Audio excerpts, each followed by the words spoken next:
Hello, and in this video I'm going to describe a good photo of me taken by someone.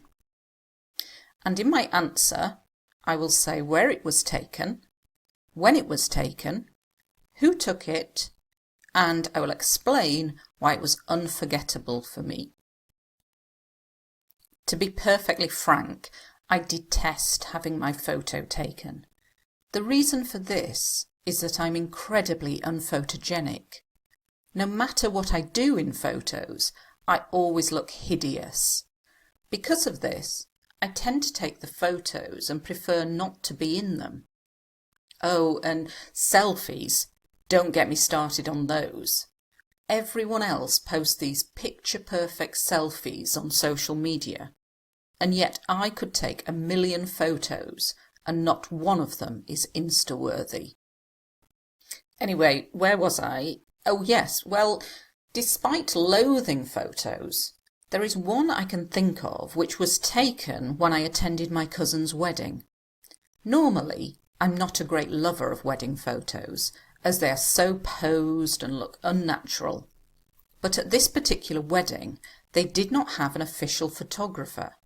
Instead, they had disposable cameras on every table, and the guests took photos. I tried to avoid anyone with a camera, but it was tough because literally everyone had a camera. So, after the wedding, I didn't give those photos a second thought. However, about 2 weeks later, the bride posted the photos on social media, and as I was scrolling through the images, I was horrified to see one of myself. On closer inspection, though, I suddenly realised that didn't look too bad. I was smiling, looking relaxed, and totally unaware of the camera. I don't even know who took the photo. It could have been a member of my family, or a random stranger. That day was so special because it was my favourite cousin who was getting married, and for once I actually have a memento of that day. When I look at the photo, I can remember the happiness that I was feeling at the time. So it's something I'll treasure forever. Okay, so let's have a look at some of the language that has been used in this model answer about photos. To be perfectly frank, this means honestly, and it's just another way of saying it. Now, I talk about this a lot in the videos. You need to have different ways of saying likes and dislikes because a lot of your answers are going to include this kind of language. Detest is very strong and it means you really hate something, and it's followed by an ing verb. So I detest swimming, I detest cooking, I detest going shopping. So here we've got the ing verb, and when somebody's doing something to you, such as taking a photo or cutting your hair, we say having my photo taken. So here you have the past participle at the end. Having my hair cut. Unphotogenic, this is a great word for this topic, and it describes a person who does not look good in photos. They may be an attractive person, but when you take a photo of them, they don't look very good. And so you can describe somebody as photogenic if they look good in photos, like David Beckham, or unphotogenic if you don't look good in photos, like me. No matter what, this is like saying regardless of, irrespective of, no matter what I do. Hideous, great descriptive adjective meaning disgusting, terrible, stupid. Quite a difficult word to pronounce. Hideous. Selfies. Quite a new word in the English language, a photo that you take of yourself, usually on your smartphone. So a great word to get into this topic, even though it's not about selfies, because it's about a photo that somebody else has taken of you, but you can still get it in. Don't get me started. You say this when you're like, I don't want to talk about those. Picture perfect. You could use this to describe a town or city. If it's so beautiful, it's a picture-perfect place. Insta-worthy. This is a new word as well. It means a photo that's good enough to go on Instagram, because Instagram is full of beautiful photos, and so you hear lots of young people in the UK saying, oh, that's an Insta-worthy photo. So very useful for this topic, and a very new modern word which is very complex.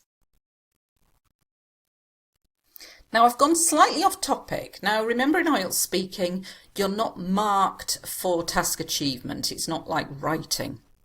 However, you want to try to keep to the topic.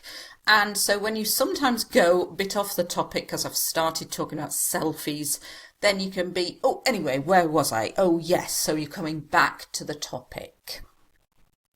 I'm going to mention despite here. I use it a lot instead of although. When we use it with a verb, we follow it with an ing verb. Now you can use despite the fact that, and you don't need to do anything to the verb, but if you use it just with the verb, so despite having, despite being, despite liking, despite loathing, just shows that you're very good at grammar.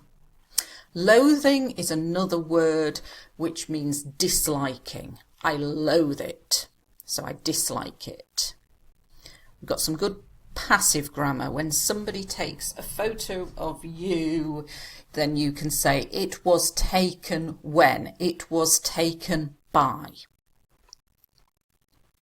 Not a great lover of, another way of saying I don't really like. Now when we have photographs taken, often people pose for them, and this means to stand still and smile. To pose, to be in a particular position. But if something is posed, I'm saying I don't like it. It looks unnatural, that people are standing still and smiling. Disposable cameras. These are the little cameras that have a film in. You take the pictures, take them to a shop to get developed, and then the camera is thrown away. It's disposable. Useful little word, tough. It means tricky, difficult. Literally everyone. It's like saying almost everyone. So this sentence here, I didn't give those photos a second thought. When you use this as a negative, to not give something a second thought, it means to not think about it.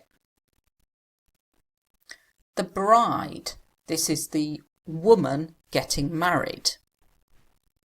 Here we've got some very good past continuous. IELTS examiners love past continuous because it's not used by many people. If you know it, get it in there. I was scrolling through the images. This is what you do on your phone to scroll when you're moving up and down on a website or on a social media site. I was horrified. Strong word, great word, shocked, disgusted, really not happy can be used in writing as well. On closer inspection, this is when you look at something more closely. Totally unaware of, that means you don't see it, you don't take notice of something. A random stranger. This is just a stranger, a person you don't know. A memento. This is a good word. It's a bit like a souvenir, a memory of that day, something to remind me of that day. A memento. And if you treasure something, and if you treasure it forever, it means it has a special place in your heart. It's very important to you, so you'll treasure it forever. Thank you for watching.